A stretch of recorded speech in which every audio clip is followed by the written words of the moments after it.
afternoon and welcome to another edition of Valley Spotlight. Coming to you from the home of Jim and Toni Amey. In the back here, they have the Idora Park Experience, which opened this weekend. Jim and Toni, this is the first time that Mike and I are able to see some of this stuff in person. Yes. We've heard stories for years, so first of all, thank you for doing this. Yeah, it's nice. It's our pleasure. Amazing. Thanks for coming out. Yeah, cool. It's our pleasure. Jim actually worked at Idora Park, right, in the 70s? Yes, I did. 1976, one summer, yes. Yeah. One summer wasn't enough for you, huh? No, as you can tell by my illness behind us, yes. There's so many different kinds of things, and people are going to be able to walk through and to touch and to feel and to see some of these memories in person. But where did it start for you guys? It started probably in 1976 when I worked there, but Really? I had been out of the area for decades and decades, and actually came back to Idora Park and walked through and I saw the devastation after it had burned. And that's when it really hit me in the chest. It was 9 years after it had closed.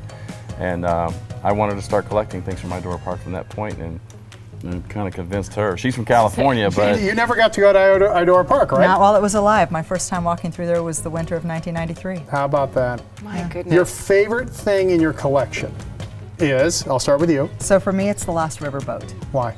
It's really the story that it represents, what Jim had to go through to get the boat, and then the people we met in the process and donating it and everything. It really represents kind of what this whole collection is, and what the mission is. That's cool. How about you, Jim? Well, there was a light fixture, a little porcelain fixture that when we walked through in 1993, it was over the game that I worked in 1976, which was a football throw.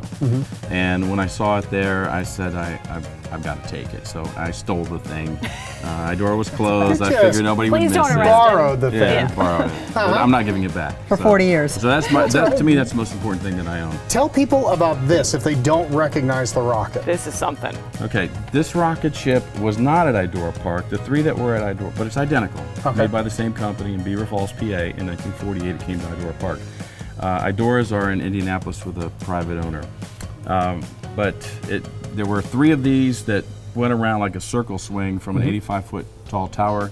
And this little tiny door is all that kept you in. There was no seatbelt.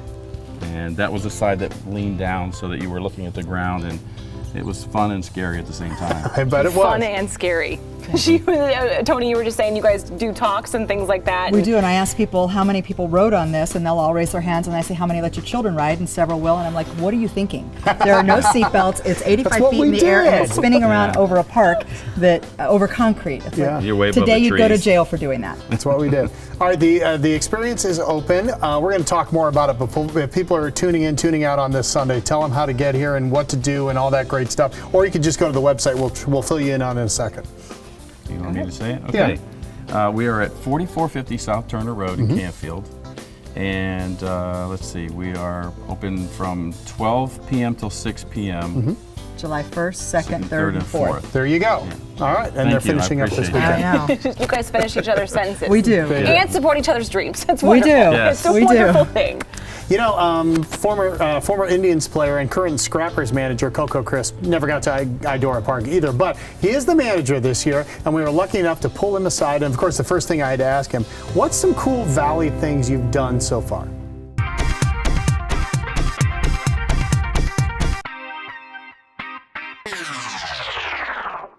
Welcome back. One last break here, and then we wrap things up here at the Idora Park Experience with Thank you Jim so and Toni much. Amey. Yeah, this was really, really cool. For people that never got to go, 3 out of 4 of us. Yeah.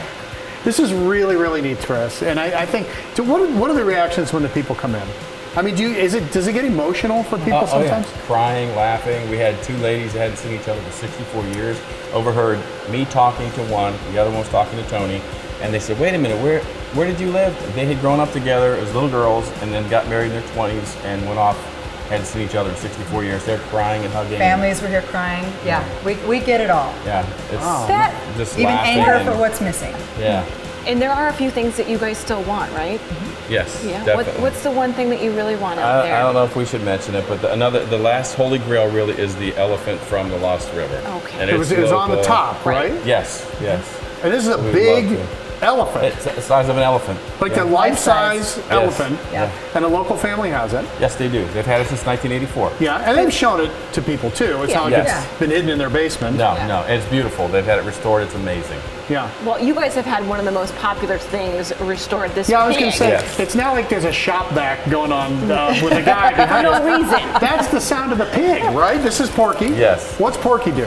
Porky said, we don't have his voice on right now because he's loud, but Porky says, something like, I don't bite kids, I just eat paper, so, feed me some Feed paper. me. Oh, And it really goes right in. sucks the paper out of your hand. So this is And what you guys have paper right here Yeah, for so people that people are can coming come to out. the We're exhibit. providing the trash. and this is what I people could've would do brought if they my own. had trash, if they had a French fry cup or a cup of pop or whatever. These showed up in 1967, 68. I was 9 or 10 years old, and if you see video of Idora Park prior to these showing up, there's trash all over the midway. So this was a cheap way for them. They'd buy these, and kids like me and my brother would run around picking up all the trash off the midway and feeding Porky. We need one of these in our house. Yeah, we could use that. We could use that for a lot of different things. Yeah. How did you guys get it, Tony? Okay, so it was the most asked for thing. People would come to the museum and say, "Do you have a Porky? Do you have a Porky?" And we didn't know where one was. And then one day, out of the blue, Jim gets an email from a woman, says, "Look what I saw," and she is in Sullivan, Illinois, and there's a Porky the Paper Eater in Sullivan, Illinois. She was just driving through and saw it. Road trip, a couple of phone calls, a couple of emails.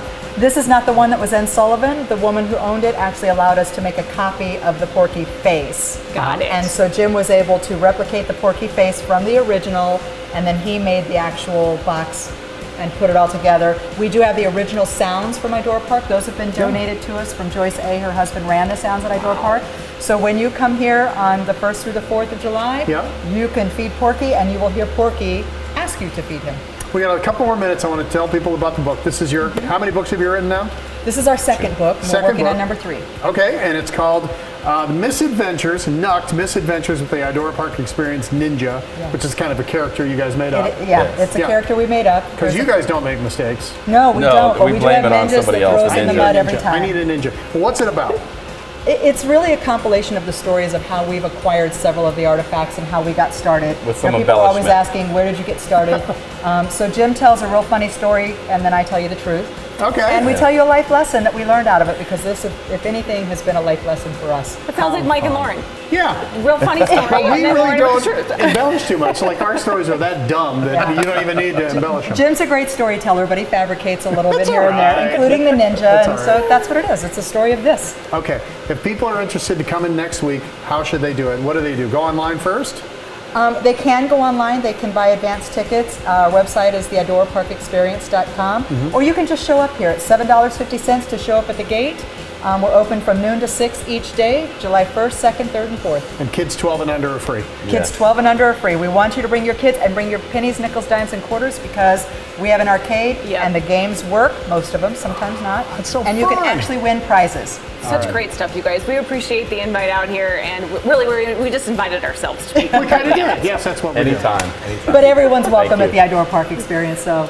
Thank you, guys. Tell folks how they watch the show. Oh, it's really simple. ValleySpotlight.com, right here on the WBCB. Download our Roku channel. Find us on Facebook, Instagram, Twitter.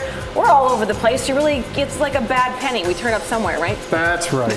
Our retro commercial this week is an old game thing that my dad and I made. I can still remember him pouring the cement, for heaven's sakes. It was really cool. It's called the Johnny Bench Batter Up. Hope you loved the show this week.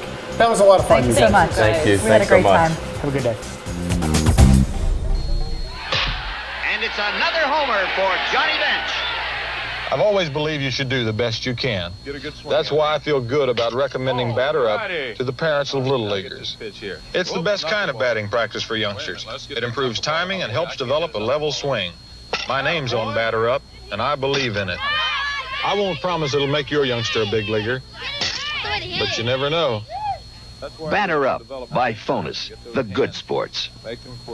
If you like this video, subscribe to Valley Spotlight on YouTube, and be sure to click on the notifications bell so you know when we've got some new stuff. You also can like us on Facebook, follow us on Instagram and Twitter, and subscribe to us on Vimeo or our Roku channel.